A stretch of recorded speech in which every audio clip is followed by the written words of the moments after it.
എന്റെ മകൻ അവനെയാണ് തിരിച്ചു കിട്ടില്ല നീ പറഞ്ഞുകൊണ്ടിരിക്കുന്നത്. ബാലാമണി മാത്രമല്ല, ഞാനും ഈ അഴകത്ത് വീടും ആ കുഞ്ഞിന്റെ വരവിന് വേണ്ടി കാത്തിരിക്കുക. അതേടി, എങ്ങനെയെങ്കിലും അവനെ കണ്ടെത്താൻ വേണ്ടി തന്നെയാ ഞാൻ പാലക്കാടേക്ക് പോയത്.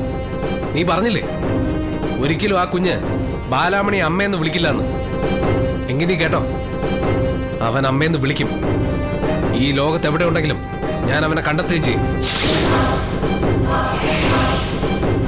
എന്നിട്ട് ഞാൻ അവനെ ബാലാമണി തിരിച്ചേൽപ്പിക്കും. അങ്ങനെ ഒരു കാര്യം ചെയ്യാൻ എന്നെ കൊണ്ട് കഴിഞ്ഞു കഴിഞ്ഞാൽ ഇന്ന് വരെ ഞാൻ ബാലാമണിയോട് ചെയ്ത എല്ലാ പാപങ്ങൾക്കും പരിഹാരവും ബാലാമണി എന്നോട് ക്ഷമിക്കുകയും ചെയ്യും. അത്രമാത്രമേ ഞാനും ആഗ്രഹിക്കുന്നുള്ളൂ.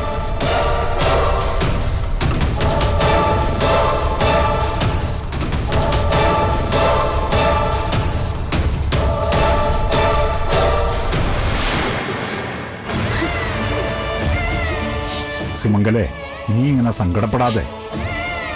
ഇത് കണ്ടു നിൽക്കാൻ ഏട്ടന് വയ്യ. സങ്കടപ്പെടാതെ ഞാൻ പിന്നെ എന്താ ഏട്ടാ ചെയ്യേണ്ടത്? അനന്തു എന്റെ മോനെയും കൊണ്ട് വരുമെന്നും ഞാൻ അവനെ എന്റെ ബാലാമണിക്ക് തിരിച്ചു കൊടുക്കുമെന്നും അതോടെ എന്റെ തെറ്റുകളെല്ലാം ബാലാമണി ക്ഷമിക്കുമെന്നും അങ്ങനെ എന്തെല്ലാമായിരുന്നു ഞാൻ സ്വപ്നം കണ്ടത്. ആ സ്വപ്നങ്ങളൊക്കെ എന്റെ കൺമുന്നിൽ തന്നെ തകർന്നു വീണു പോയില്ലേ? പലതും ആഗ്രഹിക്കാം, മോഹിക്കാം. അതിനുള്ള അവകാശം നമുക്കുള്ളൂ. അത് നടത്തിത്തരേണ്ടത് ഈശ്വരനാണ്. ഏത് ദൈവങ്ങൾക്കായിട്ട് എന്റെ ബാലാമണിയോട് ഇത്രയും അസൂയ? ആ കുഞ്ഞിനെ അവൾക്ക് തിരിച്ചു കിട്ടുന്നതും അതിനെ അവൾ ഓമനിക്കുന്നതും ഏത് ശക്തിക്കായിട്ടാ സഹിക്കാത്തത്? എല്ലാത്തിനും ഒരടുക്കും ചിട്ടയും വന്നു തുടങ്ങിയല്ലോ എന്ന് ഓർത്ത് സമാധാനിച്ചതാ. ഒക്കെ വെറുതെയായി. ഇനി എങ്ങനെ, എവിടെന്ന് ആ കുഞ്ഞിനെ ഒന്ന് കണ്ടെത്തും?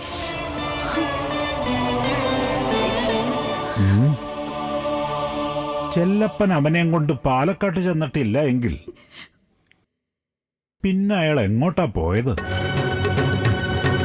ഇനി അയാൾക്ക് എന്തെങ്കിലും സംഭവിച്ചു കാണോ? ആരെങ്കിലും അയാളെ അപകടപ്പെടുത്തുകയോ മറ്റോ ചെയ്തിട്ടുണ്ടാവോ?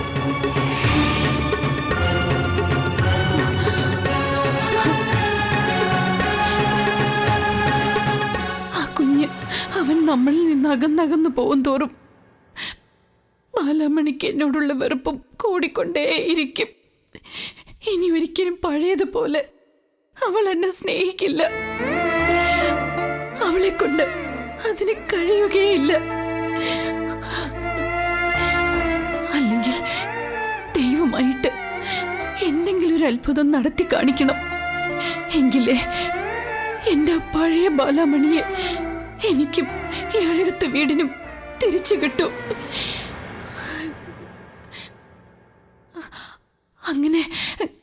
അങ്ങനെ ഒന്ന് സംഭവിക്കോ ഏട്ടാ?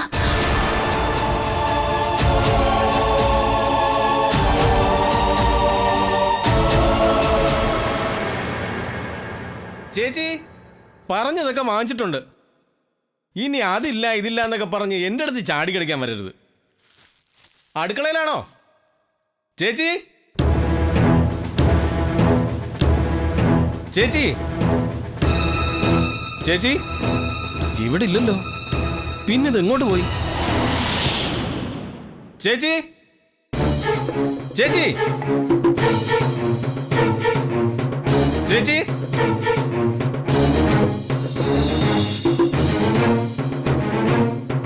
ചേച്ചി ചേച്ചി എന്റെ ഈശ്വര, ഇവരിതെവിടെ പോയി?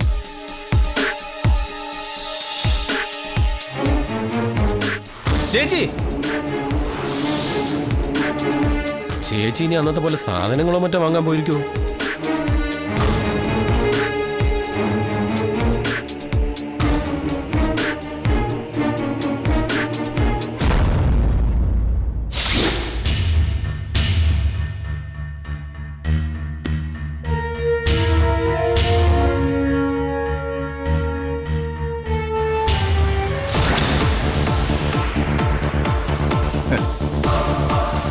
വണ്ടിക്ക് മുമ്പിലേക്ക് വന്ന് വീണത് ഇത്രയും വലിയ നിധിയാകുമെന്ന് ഞാൻ അറിഞ്ഞില്ല.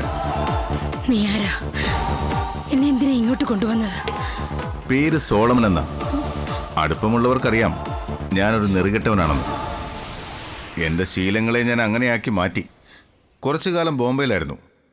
അവിടെ മടുത്തപ്പോൾ ഇവിടെ എനിക്ക് ആവശ്യക്കാർ കൂടിയപ്പോൾ ഇങ്ങോട്ട് പോന്നു. നിന്റെ ചരിത്രവും പുരാണവും ഒന്നും എനിക്ക് കേൾക്കണ്ട. എന്നെ എന്തിനാ ഇങ്ങോട്ട് കൊണ്ടുവന്നത്? അതിനുള്ള ഉത്തരം താ. എനിക്കിഷ്ടപ്പെട്ട ഒരാൾക്ക് വേണ്ടി അയാൾക്കുള്ള സമ്മാനമായിട്ട് കൊണ്ടുവന്നാ നിങ്ങളെ. ആ ആളെത്തിയിട്ടുണ്ട്, കാണണ്ടേ നിങ്ങൾക്ക്?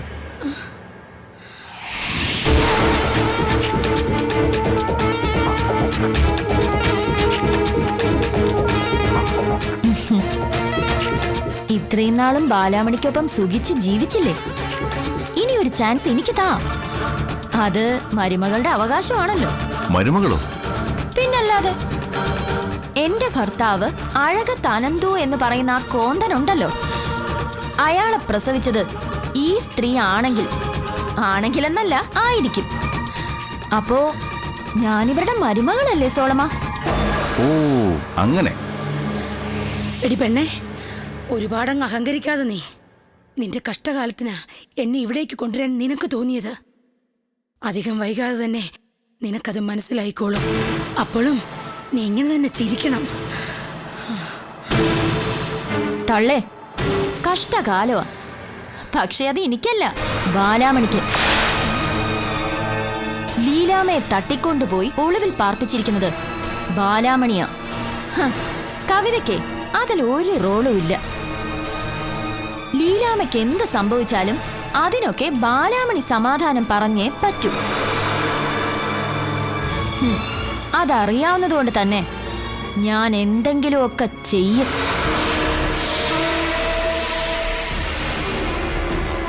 തൊള്ള ഒന്ന് നന്നായി സൂക്ഷിച്ചോ.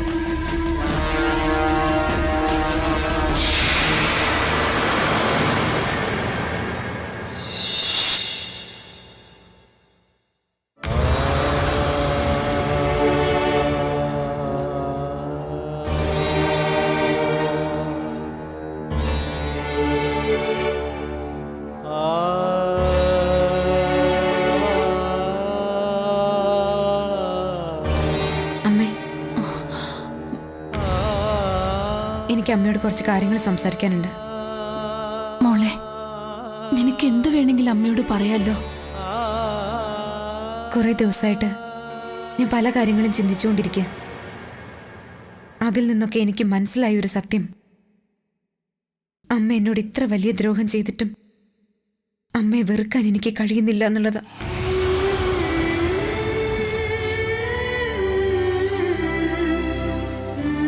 അമ്മ സ്നേഹിച്ചതുപോലെ എന്നെ മറ്റാരും സ്നേഹിച്ചിട്ടില്ല, വിശ്വസിച്ചിട്ടില്ല.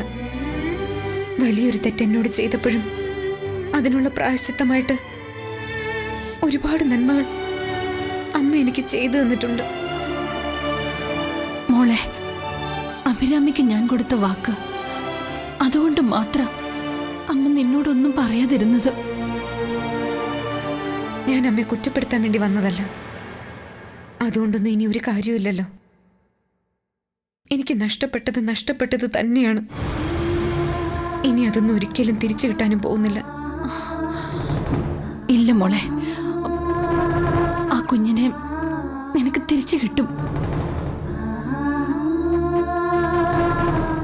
എന്നോടിത് പറയുമ്പോഴും അങ്ങനെ സംഭവിക്കില്ല എന്ന് അമ്മയ്ക്കറിയാം. ഞാനിവിടുന്ന് പോവുകയാണമ്മേ.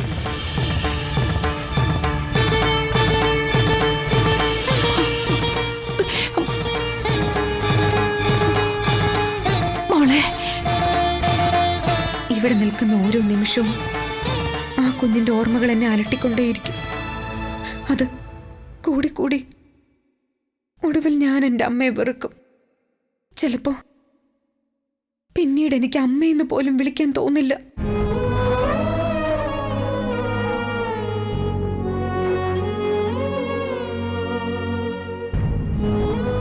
എന്തിനാ ആ നിലയ്ക്കൊക്കെ കാര്യങ്ങൾ കൊണ്ടെത്തിക്കുന്നത്? അതുകൊണ്ടാ ഞാൻ ഇങ്ങനൊരു തീരുമാനം എടുത്തത്. നാളെ രാവിലെ തന്നെ ഞാൻ അഴകത്തുനിന്ന് പോവും. അമ്മ തന്ന സ്നേഹവും എന്നോട് ചെയ്ത തെറ്റും ഒരിക്കലും ഒരിക്കലും ബാലാമണി മറക്കില്ല.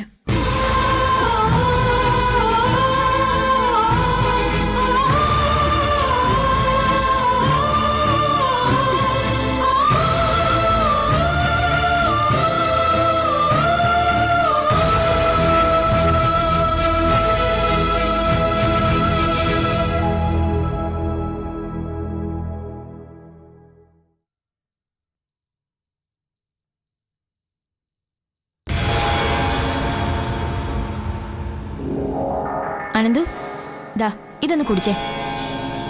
കുടിക്ക്. എന്താ ഇത്?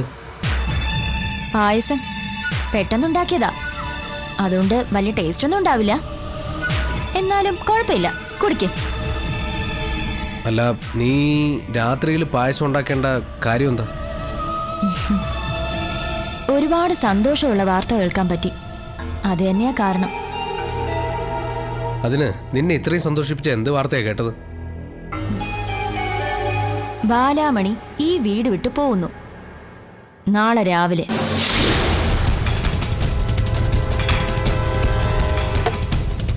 അമ്മയോട് അവളത് പറഞ്ഞു കഴിഞ്ഞു. അതുകൊണ്ട് നാളെ അവള് പോകുന്ന കാര്യം ഉറപ്പാ. അപ്പൊ ഇതായിരുന്നു നിന്റെ സന്തോഷത്തിന്റെ കാരണം? അയ്യോ, പായസം കുടിക്കുന്നില്ലേ?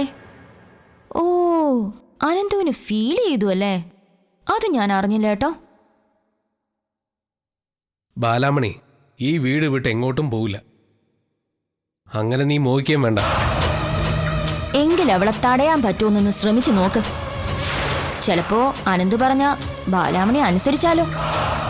സ്വന്തം കുഞ്ഞിനെ കണ്ടെത്താൻ അവളുടെ അനന്തുവേട്ടൻ ഒരുപാട് പരിശ്രമിച്ചതാണെന്ന് ബാലാമണിക്ക് അറിയാലോ.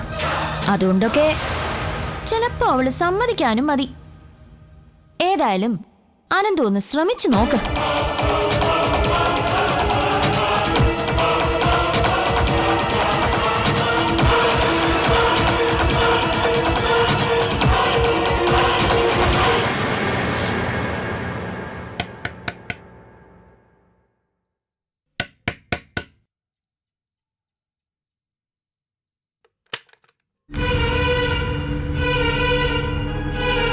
ബാലാമണി, നീ അഴകത്തുനിന്ന് പോകാൻ തീരുമാനിച്ചോ? രാത്രിയിൽ ഇതുപോലെ വന്ന് എന്റെ മുറിയുടെ വാതിൽ തട്ടരുതെന്ന് നിങ്ങളോട് ഞാൻ 100 വട്ടം പറഞ്ഞിട്ടുള്ളതാ. എനിക്കത് ഇഷ്ടമല്ല. എന്തെങ്കിലും പറയാനുണ്ടെങ്കിൽ നമുക്ക് രാവിലെ സംസാരിക്കാം. നീ അഴകത്തുനിന്ന് പോകുന്നുണ്ടോന്നാണ് ഞാൻ നിന്നോട് ചോദിച്ചത്. അതെ, പോകുന്നു. എന്തിന്? എന്തിനു വേണ്ടിയിട്ടാ നീ അഴകത്തുനിന്ന് പോകുന്നത്? അല്ലെങ്കിൽ തന്നെ നീ എങ്ങോട്ടാ പോവുക? ഞങ്ങളല്ലാതെ വേറെ ആരാ നിനക്കുള്ളത്? നീ ഒരിക്കലും പോകരുത്. ദയവ് ചെയ്ത് നീ അഴകത്തുനിന്ന് പോകരുത്. അമ്മയോട് മാത്രമേ എനിക്ക് യാത്ര പറയാനുണ്ടായിരുന്നുള്ളൂ. ഞാനത് പറഞ്ഞിട്ടുണ്ട്. മറ്റാരും എന്റെ നന്മ ആഗ്രഹിക്കുന്നവരാണെന്നോ ആഗ്രഹിച്ചവരാണെന്നോ എനിക്ക് തോന്നിയിട്ടില്ല. ഇല്ല, നിന്നെ ഇവിടുന്ന് പോകാൻ ഞാൻ സമ്മതിക്കില്ല. എന്നെ തടയാൻ നിങ്ങൾക്ക് എന്റെ മേൽ എന്ത് അവകാശമുള്ളത്? എനിക്കതൊന്ന് അറിയണം. നീ എനിക്കൊരിത്തിരി സമയം കൊടുത്താ എന്ത് റിസ്ക് എടുത്തിട്ടാലും ഞാൻ നമ്മുടെ കുഞ്ഞിനെ കണ്ടെത്തും. അവനെ നിന്നെ ഏൽപ്പിക്കുകയും ചെയ്യാം. എന്റെ മോനെ അന്വേഷിച്ച് കണ്ടെത്താൻ എനിക്കറിയാം. ഇനി എനിക്കതിന് ആരുടെയും സഹായം ആവശ്യമില്ല. ചെയ്തു തന്നിടത്തോളം സഹായങ്ങളൊക്കെ തന്നെ ധാരാളം. ഇനി എന്നെ ഉപദ്രവിക്കരുത്. എന്നെ എന്റെ വഴിക്കൊന്ന് വിട്ടേക്ക്. ബാലാമണി, ഞാൻ പറയുന്നൊന്ന് പ്ലീസ്. എനിക്ക് ഉറങ്ങണം. ഒന്ന് പോവും.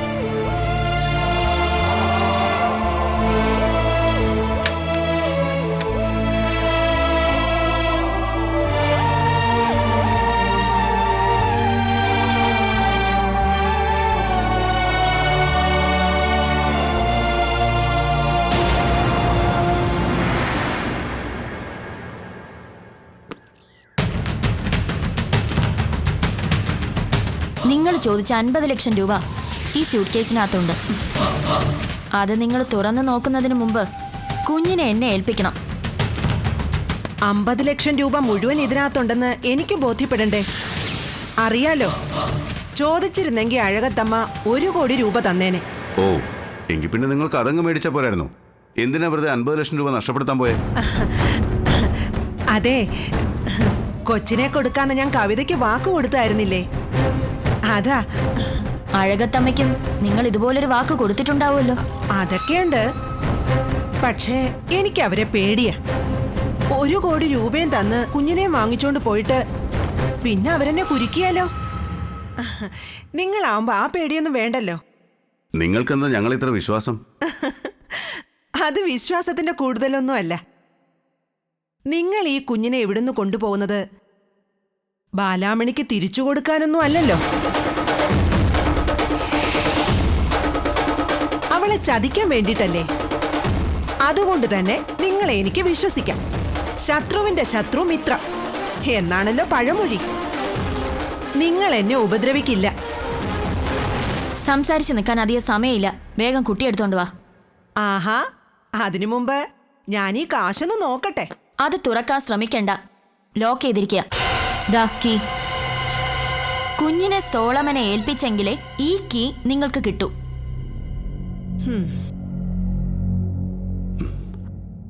അല്ല കവിതേ, നമ്മളിപ്പോൾ ഇവരുടെ കയ്യിൽ നിന്ന് ആ കൊച്ചിനെ വാങ്ങിക്കുന്നതിനാ? പറയാം. ആദ്യം അവർ കുട്ടിയെ കൊണ്ടുവരട്ടെ. അല്ല, എനിക്കൊരു സംശയം. സോളമ, മതി, നിർത്ത്. ഓ ഓ ഓ ഓ, കരയില്ലേ? ആ, ഓ ഓ ഓ ആ, പോട്ടെ, പോട്ടെ. ദേ, പൊന്നുപോലെ ഞാൻ നോക്കി വളർത്തിയ കൊച്ചാ. നിങ്ങളിവനെ നന്നായിട്ടൊക്കെ നോക്കണം കേട്ടോ. യാതൊരു നിർബന്ധങ്ങളും ഇല്ല. ഉറങ്ങുന്നത് എഴുന്നേക്കുന്നതും ഒന്നും നമ്മൾ അറിയത്തുപോലും ഇല്ല. ഈ കുഞ്ഞായിരുന്നു ഞങ്ങളുടെ ഐശ്വര്യം. ദാ, കൊണ്ടുപോയിക്കോ.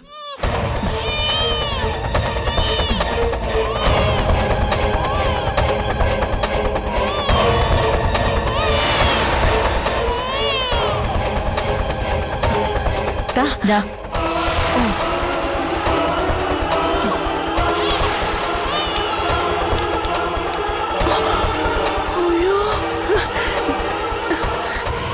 എന്റെ മുത്തപ്പ, ഞാൻ എന്തായി കാണുന്നേ? ജീവിതത്തിൽ 50 ലക്ഷം രൂപ ഒരുമിച്ച് കാണാൻ പറ്റുമെന്ന് ഞാൻ വിചാരിച്ചതേയില്ല. കവിതേ, മറക്കില്ല.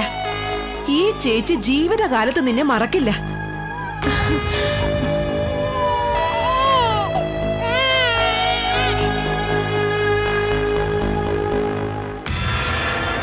അല്ല, എന്താ കവിതയുടെ ഉദ്ദേശം? ഇല്ലാത്ത കാശ് ഉണ്ടാക്കി കൊടുത്ത് ഈ കൊച്ചിനെ വാങ്ങിച്ച എന്തിനാ? സോളമന് ഈ സംശയം ഇപ്പോഴാണോ തോന്നിയത്? ഞാൻ പ്രതീക്ഷിച്ചത് ഇങ്ങനെയൊന്നുമല്ല. കവിത ആ പണം അവർക്ക് കൊടുത്തിട്ട് ഈ കുഞ്ഞിനെ എന്നേക്കുമായി ഒഴിവാക്കുമെന്നാണ് ഞാൻ കരുതിയിരുന്നത്. അതെ, ഒഴിവാക്കുകയാണല്ലോ. ബാലാമണിയുടെ ജീവിതത്തിൽ നിന്നും എന്നേക്കുമായിട്ട് ഞാൻ ഈ കുഞ്ഞിനെ ഒഴിവാക്കും. ഇനി ഇവനെ ഞാൻ വളർത്തും എന്റെ മകനായിട്ട്. അനന്തുവിന്റെയും ബാലാമണിയുടെയും കുഞ്ഞ് ഇനി എന്റെ ഒപ്പം വളരും. അല്ല, ഇവനെ വളർത്തി വലുതാക്കുന്നതുകൊണ്ട് കവിതയ്ക്ക് എന്താ നേട്ടം? ഒരുപാട് ഒരുപാട് നേട്ടങ്ങൾ ഈ കുഞ്ഞിലൂടെ എന്നെ തേടി വരും. എനിക്ക് മനസ്സിലായില്ല, കവിത എന്താ ഉദ്ദേശിക്കുന്നത്? ഇവൻ ബാലാമണിയുടെ മകനാ. നന്മ മാത്രമുള്ള ബാലാമണിയുടെ മകൻ. ആ ഇവനെ വളർത്തി വലുതാക്കി ഞാൻ ഒന്നാന്തര ഒരു ക്രിമിനലാക്കി മാറ്റും. എന്നിട്ട് ബാലാമണിക്ക് തന്നെ ഇവനെ തിരിച്ചു കൊടുക്കും. അതിനേക്കാൾ വലിയ എന്ത് പ്രതികാരമാ സോളമ എനിക്ക് ബാലാമണിയോട് ചെയ്യാൻ പറ്റുക? സംഗതി കൊള്ളാം. പക്ഷേ അത്രയും നാൾ ഇവനെ ആര് വളർത്തും? എവിടെ നിർത്തി വളർത്തും? ഏതായാലും ലീലാമ്മയ്ക്ക് വേണ്ടി ഒരിടം ഉണ്ടാക്കിയിട്ടുണ്ടല്ലോ. തൽക്കാലം ഇവനും അവിടെ തന്നെ വളരട്ടെ. എന്നുവെച്ചാ ഞാൻ ഈ കുഞ്ഞിനെ നോക്കണമെന്നോ? അതെ, കുറച്ച് ദിവസത്തേക്ക് ഇവനെ ഞാൻ സോളമനെ ഏൽപ്പിക്കുക. അതെങ്ങനെ ശരിയാവുന്നേ? എനിക്ക് കുഞ്ഞുങ്ങളെ നോക്കാനൊന്നും അറിയില്ല. 3-4 ദിവസത്തെ കാര്യമല്ലേ ഉള്ളൂ സോളമ. അത് കഴിഞ്ഞാ ഇവന് പറ്റിയൊരിടം ഞാൻ കണ്ടുപിടിക്കാം. അതുവരെ സോളമൻ ഒന്ന് സഹിക്കും. എനിക്ക് വേണ്ടി സോളമൻ അത് ചെയ്യില്ലേ? ആ, കവിത ഒരു കാര്യം ആവശ്യപ്പെട്ട ഞാനത് എതിർക്കാറില്ലല്ലോ. ഓ, ആ, എനിക്ക് എത്രയും പെട്ടെന്ന് അഴകത്തെത്തണം. 'ഇന്ന് ഇവന്റെ അമ്മ അഴകത്തെ വീട് ഉപേക്ഷിച്ച് പോവല്ലേ? എന്നെ സംബന്ധിച്ച് ഈ 2015-ലെ ഏറ്റവും മനോഹരമായ കാഴ്ചയായിരിക്കും അത്. അഴകത്ത് നിന്നും ഇറങ്ങുന്ന ബാലാമണി. അഴകത്ത് വീട്ടിൽ നിന്നും മാത്രമല്ല, അനന്തുവിന്റെയും അഴകത്തുകാരുടെയും മനസ്സിൽ നിന്ന് കൂടിയ ബാലാമണി ഇന്ന് പടിയിറങ്ങുന്നത്.